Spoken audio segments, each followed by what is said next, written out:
بسم اللہ الرحمن الرحیم۔ استاذ المجاہدین شیخ مولانا سمیع الحق شہید ہو گئے۔ مولانا سمیع الحق ہزاروں مجاہدین کے استاد ہیں۔ ان کو رات راولپنڈی میں کسی ظالم نے خنجر کے وار کر کے شہید کر دیا تھا۔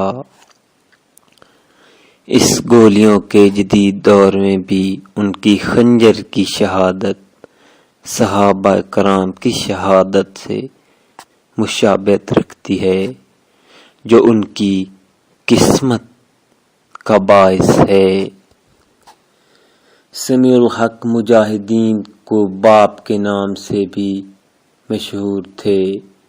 مولانا سمیع الحق طالبان کے باپ کے نام سے بھی مشہور تھے۔ 9 بچے سوگوار چھوڑے۔ جمعیت علماء اسلام کے سربراہ مولانا سمیع الحق 18 دسمبر 1937 کو کوڑا خٹک میں پیدا ہوئے۔ ان کا والد کا نام مولانا عبدالحق تھا، جو بہت بڑی مذہبی شخصیت تھے، جنہوں نے دارالعلوم حقانیہ کی بنیاد رکھی تھی۔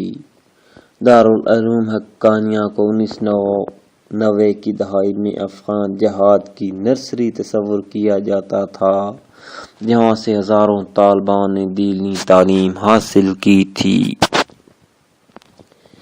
سیاسی مبصرین کا کہنا ہے کہ طالبان کی مولانا سمیع الحق کے ساتھ روحانی وابستگی تھی، اور مولانا سمیع الحق طالبان کے باپ کے نام سے مشہور تھے۔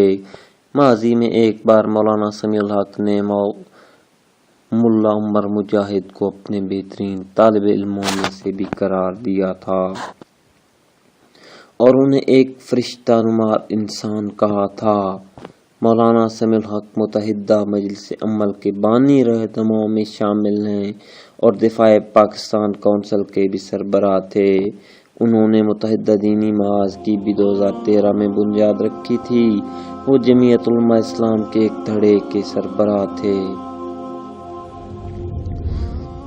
اور وہ 2 مرتبہ پاکستان کی ایوان بالا کے رکن بھی منتخب ہوئے تھے۔ مولانا سمیع الحق کی تحریک انصاف کے خیبر پختونخوا میں سابقہ حکومتوں کے ساتھ قریبی تعلقات تھے۔ مولانا سمیع الحق نے مسلم لیگ نون کی حکومت اور کالعدم تحریک کے طالبان پاکستان میں مذاکرات کروانے میں اہم کردار ادا کیا تھا، تاہم یہ مذاکرات کامیاب نہ ہو سکے تھے۔ مولانا سمیع الحق نے 9 بچے سوگوار چھوڑے، جن میں 4 بیٹے اور 5 بیٹیاں شامل ہیں۔ شہید کے صاحبزادے مولانا حامد الحق ہی ان کے سیاسی جانشین ہوں گے۔ شہید کی ایک اہلیہ اور 2 بچے اس وقت عمرہ پر گئے ہوئے ہیں۔ پیارے دوستو، مولانا سمیع الحق صاحب پاکستان کا قیمتی اثاثہ تھے۔ اللہ تعالیٰ ان کی شہادت قبول فرمائے۔ اور پیارے دوستو، اگر آپ کو میری ویڈیو پسند آئے تو برائے مہربانی میرے چینل لازمی سبسکرائب کر لیں۔